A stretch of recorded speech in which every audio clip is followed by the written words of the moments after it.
Halo teman-teman, perkenalkan saya Putri Rusdiana Yusanti dari Universitas Siberasia akan mempresentasikan perihal leasing dan factoring dengan mata pelajaran pasar lembaga dan keuangan.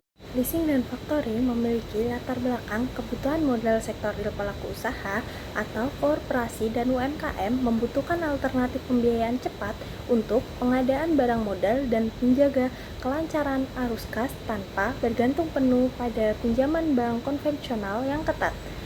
Solusi lembaga pembiayaan sewa guna usaha atau leasing dan ajak piutang atau factoring hadir sebagai instrumen fleksibel dalam lembaga keuangan non-bank atau LKNB untuk mendorong efisiensi investasi aset serta likuiditas pasok nasional.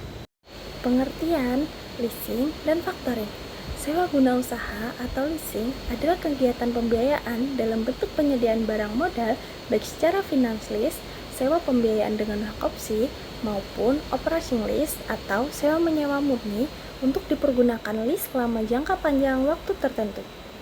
Anjak piutang atau factoring adalah kegiatan pembiayaan dalam bentuk pembelian dan pengalihan serta pengurusan piutang atau tagihan jangka pendek suatu perusahaan dari transaksi perdagangan dalam negeri atau luar negeri.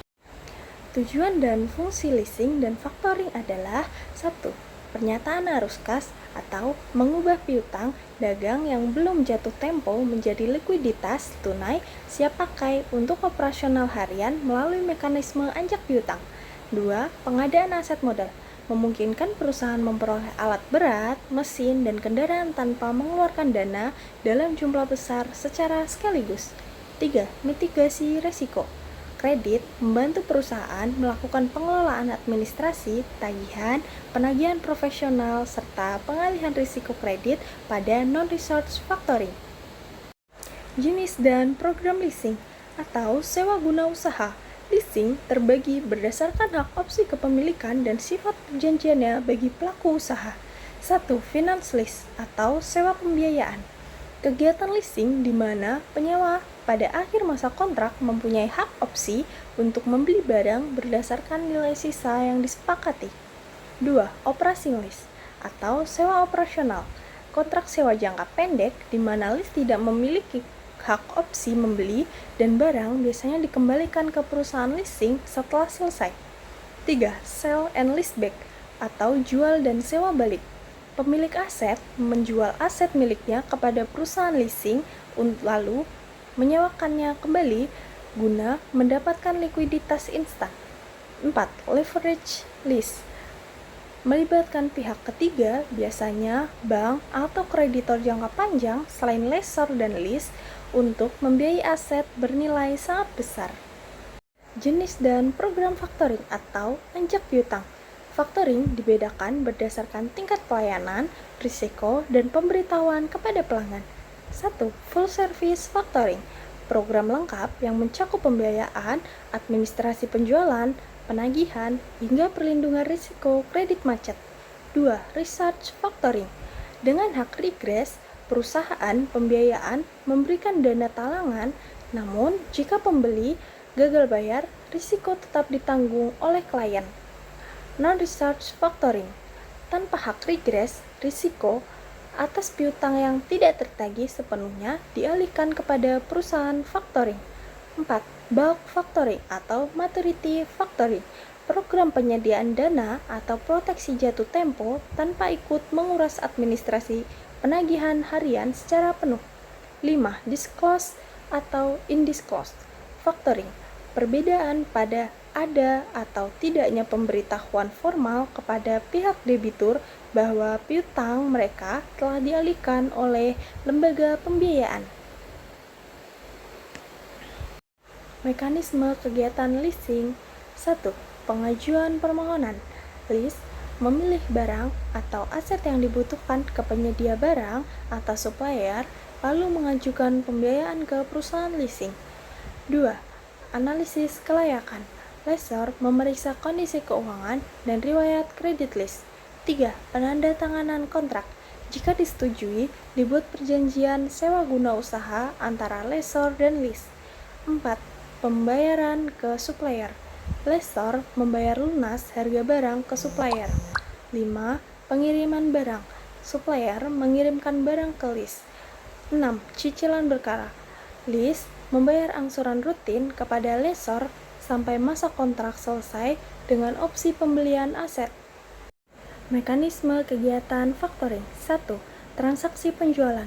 Klien menjual barang atau jasa secara kredit kepada pembeli atau debitur sehingga timbul piutang dagang. 2. Pengajuan anjak piutang. Klien menyerahkan dokumen tagihan atau piutang tersebut kepada perusahaan anjak piutang atau faktor. 3. Pemberian dana atau advance. Perusahaan faktor mencairkan sebagian dana, misal 80-90% dari nilai piutang kepada klien. 4. Penagihan tagihan. Perusahaan faktor menagih pembayaran penuh langsung kepada debitur saat jatuh tempo. 5. Pelunasan sisa. Setelah debitur membayar, perusahaan faktor memberikan sisa dana dikurangi fee atau biaya administrasi kepada klien. Mengambil objek studi kasus perusahaan PT BFI Finance Indonesia Tbk atau BFIN berdiri sejak 1982 dan merupakan salah satu perusahaan pembiayaan independen terbesar dan terlama di Indonesia. BFI Finance berfokus pada pembiayaan investasi, modal kinerja, dan multiguna yang didukung oleh jaringan terbesar di seluruh wilayah Indonesia. Lembaga ini secara aktif menyalurkan pembiayaan sewa guna usaha atau leasing untuk alat berat dan mesin industri serta fasilitas anjak piutang bagi korporasi. Layanan unggulan BFI. 1. Sewa guna alat berat. Pembiayaan seperti modal ekskavator, bulldozer, dump truck, dan mesin cetak manufaktur melalui skema Direct Finance Lease. 2. Anjak piutang usaha.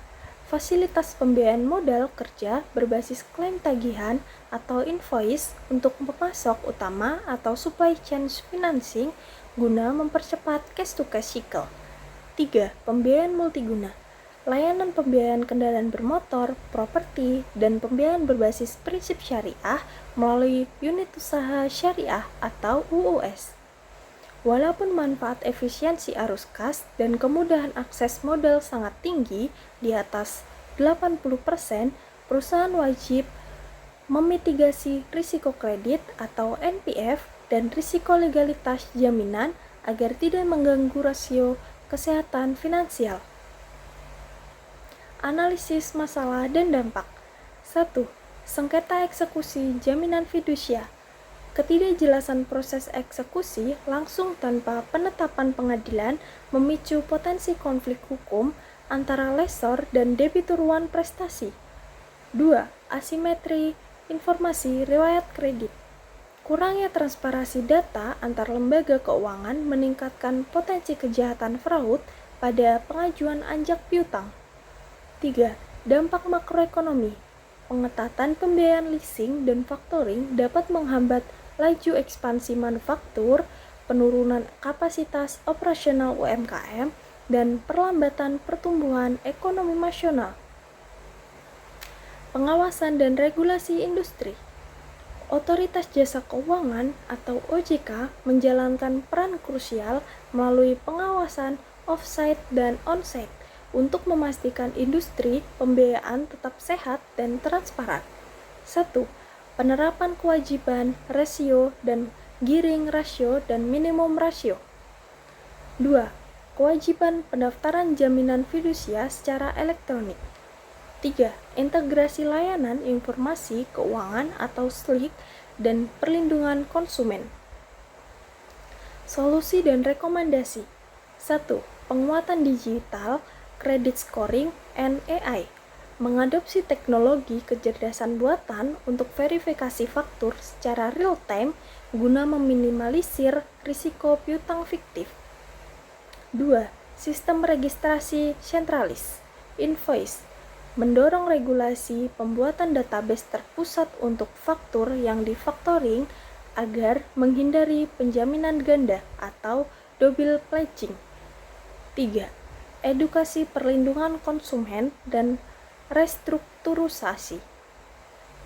Menerapkan skema restrukturisasi pembiayaan yang akomodatif bagi debitur terdampak krisis makro. Kesimpulannya adalah 1. Peran strategis. Leasing dan factoring merupakan pilar vital lembaga keuangan non-bank yang terbukti meningkatkan fleksibilitas arus kas dan investasi modal usaha Indonesia. 2. Eksistensi PT BFI Finance berhasil menunjukkan efektivitas penyaluran modal, kerja, dan investasi melalui penerapan diversifikasi produk dan mitigasi risiko yang ketat. 3. Kunci keberlanjutan. Tata kelola yang baik atau GCG, digitalisasi e-factoring, pengawasan terbatu OJK, serta kepatuhan hukum menjadi kunci utama terciptanya ekosistem pembiayaan nasional yang aman dan berkelanjutan.